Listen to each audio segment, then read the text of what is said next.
Two identical parallel plate capacitors A and B are connected to a battery of V volt with the switch S is closed. The switch is now opened and the free space between the plates of the capacitor is filled with a dielectric constant K. Find the ratio of total electrostatic energy stored in both capacitors before and after the introduction of dielectric. Okay, तो देखिए बच्चों ये diagram आपको दिया है, कह रहे हैं कि दो आइडेंटिकल कैपेसिटर, आइडेंटिकल मतलब उनकी प्लेट्स का एरिया भी सेम होगा, प्लेटों के बीच की डिस्टेंस भी सेम होगी, मीन्स हम कह सकते हैं दोनों की कैपेसिटी भी सेम है। तो हमने लेट कर लिया कि दोनों की कैपेसिटी सी और सी है, ठीक है। अब कह रहे हैं पहले ये की क्लोज है, ठीक है, और क्लोज होने के बाद इसमें भाई सिंपल सी बात है, सोर्स लगा है, बैटरी लगी है, तो इससे कुछ चार्ज जाएगा दोनों पर और उस चार्ज की वजह से इसमें एक एनर्जी स्टोर होगी। कह रहे हैं उस एनर्जी का रेशियो बताना है, किसके साथ, फाइनल एनर्जी। फाइनल सिचुएशन क्या करना है, इसकी को ओपन करना है, दोनों बीच डाइलेक्ट्रिक सब्सटेंस रख देना है, तब फिर एनर्जी फाइंड करनी है और दोनों एनर्जी का इनिशियल और फाइनल का रेशियो बताना है।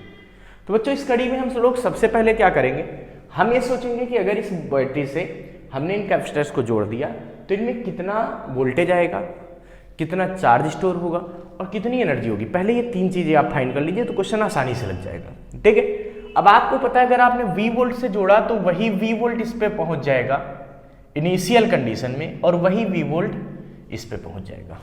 क्या मेरी बात क्लियर हो रही?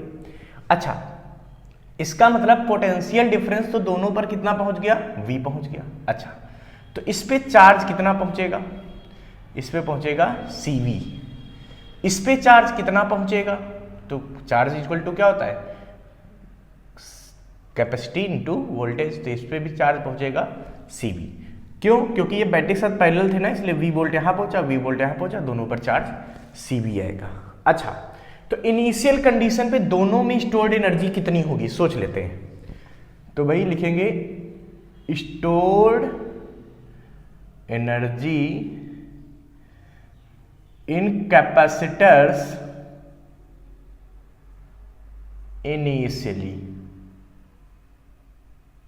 तो भाई देखिए इसमें कितनी एनर्जी स्टोर होगी, है एनर्जी स्टोर का फार्मूला क्या होता है, वो होता है हाफ CV²। तो इसमें कितनी एनर्जी स्टोर होगी, हाफ, इसकी कैपेसिटी को मैं C1 कह देता हूं, ठीक है। ये पहला कैपेसिटर है, दूसरा है, इसको C2 से लिख देंगे, C1 और ये C2, ठीक है। तो हाफ C1 V² प्लस दूसरे के लिए भी क्या करेंगे, हाफ C2 V²। तो जब इसको हम सॉल्व करेंगे तो अपने को क्या मिलेगा, तो UI बनेगा अपने पास half CV² plus half CV², तो UI हो गया अपने पास CV²।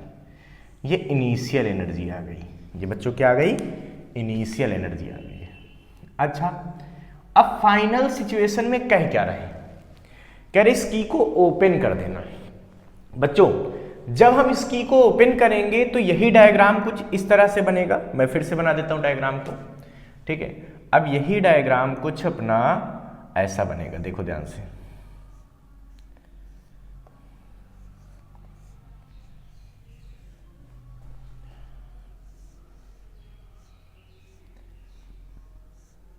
कुछ ऐसा बनेगा। अब ये की क्लोज नहीं, की क्लोज ना होने का मतलब ये हुआ कि पहले वाला कैपेसिटर बैटरी से कनेक्ट रहेगा और दूसरा बैटरी से कनेक्ट नहीं होगा, हट जाएगा कनेक्शन। अच्छा, अब बच्चों इसमें कह रहे हैं कि डाई इलेक्ट्रिक सब्सटेंस भर दिया गया, इसमें भी भर दिया गया। डाइलेक्ट्रिक कांस्टेंट कितना है, K है, डाइलेक्ट्रिक कांस्टेंट कितना है, K।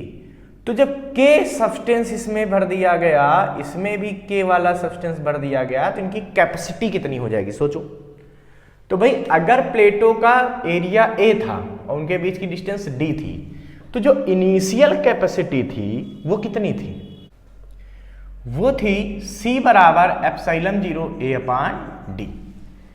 अब जब डाइलेक्ट्रिक सब्सटेंस भर दिया तो मान लेते हैं इसकी कैपेसिटी C' हो गई और इसकी भी कैपेसिटी कितनी हो गई, C' हो गई, है ना।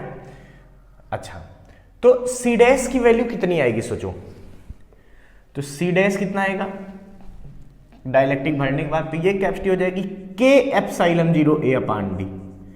तो पहले की कैपेसिटी सी थी एप्सिलॉन 0 ए अपान डी, बाद में के आ जाएगा, डाइलेक्ट्रिक कांस्टेंट आ जाता है ना। तो सी डैश कितना आ जाएगा भाई, सी डैश यहां से आ जाएगा के सी। इसका मतलब बाद में जो कैपेसिटी होगी वो कितनी हो जाएगी, के सी हो जाएगी। तो इसकी भी कैपेसिटी बाद में के सी हो गई और इसकी भी कैपेसिटी के सी हो गई। पहले तो ये पता चला बच्चों। अब मैं आपको बता दूं कि अगर ये V वोल्ट की बैटरी से ये जुड़ा हुआ है तो जो कैपेसिटर सोर्स के साथ जुड़ा रहता है उसका पोटेंशियल डिफरेंस कांस्टेंट रहता है। मतलब पहले अगर V वोल्ट था तो अब भी इस पे कितना वोल्ट जाएगा, V वोल्ट ही जाएगा। ध्यान रखना, जो सोर्स से जुड़ा रहता है उस पे वोल्ट कितना जाता है, V। अच्छा, और जो हट जाता है उसमें क्या होता है, तो उसमें बच्चों चार्ज फिक्स हो जाता है। तो इसका आपको चार्ज पता चल जाएगा। चार्ज पहले कितना इसमें स्टोर था, CV, तो बाद में भी इसमें चार्ज कितना बना रहेगा, CV। क्यों, क्योंकि बैटरी तो हट गई। अब बैटरी के हटने के बाद कोई चार्ज को तो सप्लाई करेगा नहीं इसमें। जब चार्ज सप्लाई नहीं होगी तो जो चार्ज पहले स्टोर था वही इस पे बना रहेगा। ये बात आपको क्लियर होनी चाहिए। मतलब जब हम एनर्जी का फार्मूला बाद में लगाएंगे तो इसमें लगाएंगे हाफ CV² क्योंकि वोल्टेज कांस्टेंट है, इसमें लगाएंगे हाफ Q² अपान C। दो फार्मूले होते थे ना एनर्जी के। एक एनर्जी का फार्मूला क्या होता था, हाफ CV², और एक एनर्जी का फार्मूला क्या होता था, हाफ Q² बटा C। तो बच्चों जिस कैपेसिटर को बैटरी से हटा दिया करो, डिस्कनेक्ट कर दो, उसमें Q सेम हो जाता है, तो Q वाला फार्मूला यूज कर लो तो कुछ कैलकुलेशंस आपकी बच जाएंगी। ठीक है, तो इसमें हाफ CV² लगाएंगे, तो C का मतलब जो कैपेसिटी अब है C डैश यूज करेंगे ना, और इसमें हाफ Q2² अपान C डैश लगाएंगे। चलिए सॉल्व करते हैं, फाइनल सिचुएशन में एनर्जी निकालते हैं। तो लिखेंगे स्टोर्ड एनर्जी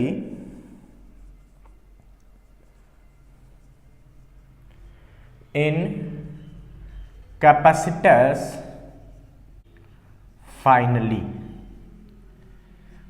बाद में कितनी एनर्जी स्टोर होगी, तो इसको मैं UF से लिख दूं।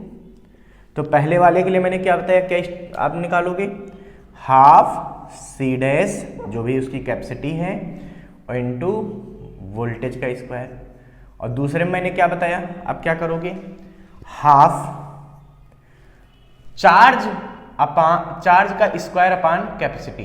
चार्ज का स्क्वायर कितना, Q2 था ना चार्ज इसमें माना था हमने, तो Q2 का स्क्वायर, यानी कि हो जाएगा ये Q2 का स्क्वायर अपान बाद वाली कैपेसिटी, क्योंकि बाद वाला निकाल लेना एनर्जी, तो ये अपान में C डैश वाली वैल्यू पुट कर दीजिए। तो क्या बचेगा अपने पास, तो UF बचेगा हाफ C डैश की जगह कितना आया है, KC into V² plus half Q2 कितना था बच्चों, C था, तो C² V², देखो Q2 वैल्यू क्या थे, CV, तो CV का स्क्वायर कर दिया अपान में C डैश की वैल्यू कितनी है, वो है KC। ठीक है, एक C कट जाएगा, तो यानी कि UF अपने पास क्या आ रहा है, हाफ CV², यहाँ भी आएगा, यहाँ एक C कटेगा, यहाँ भी हाफ CV² आएगा, कॉमन ले लो, तो क्या बचेगा, ये बचेगा K, ठीक है, प्लस 1 अपान K, तो ये बचा K प्लस 1 अपान K। अब मैं इसका LCM ले सकता हूं बच्चों, बिल्कुल ले सकता हूं। तो अपने पास क्या बचेगा, देखो, तो ये बचेगा UF is equal to half CV² K² plus 1 upon K। LCM ले लिया, ठीक है। अब अपने को चाहिए, उन्होंने बोला find the ratio between initial and final energy, तो UI अपान UF, ये अपना आंसर होगा। तो इसको कैसे निकाल सकते हैं भाई, UI कितना था, CV², UF कितना है 1/2 CV² K² plus 1 upon K। तो CV² काट दो, तो UI अपान UF कितना आएगा, सोचो, UI अपान UF कितना आएगा सोचो, तो ये आएगा CV² कट गया, तो क्या बचा, 2 के ऊपर पहुंच गया, नीचे बचा K² plus 1। So the ratio of initial and final energy will be 2K upon K² plus 1। इसको फटाफट नोट कर लीजिए बच्चों।